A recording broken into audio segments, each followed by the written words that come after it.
নারী ও কন্যার প্রতি সহিংসতা বন্ধে ঐক্যবদ্ধ হয়ে ডিজিটাল নিরাপত্তা নিশ্চিত করি এই প্রতিপাদ্যকে সামনে রেখে পানছড়িতে আন্তর্জাতিক নারী নির্যাতন প্রতিরোধ পক্ষ 2025 উদযাপিত হয়েছে।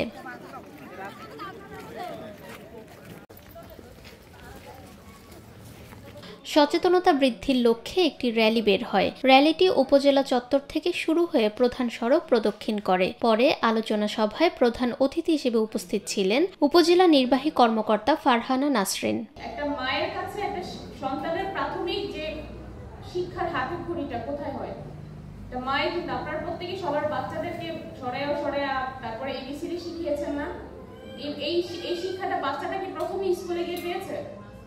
প্রথমে কার কাছে পেয়েছে? বাবার কাছে পেয়েছে? মায়ের কাছে পেয়েছে? বক্তারা নারী নিরাপত্তা, সামাজিক সচেতনতা ও ডিজিটাল নিরাপত্তার গুরুত্ব তুলে ধরেন। অনুষ্ঠানে বিভিন্ন দপ্তরের কর্মকর্তা এবং উপজেলার বিভিন্ন নারী সমিতির সদস্যরা অংশ নেন।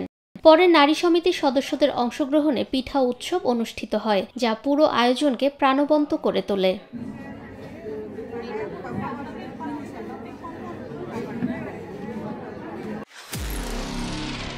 নিরপেক্ষ, সত্য প্রকাশে আপোষহীন।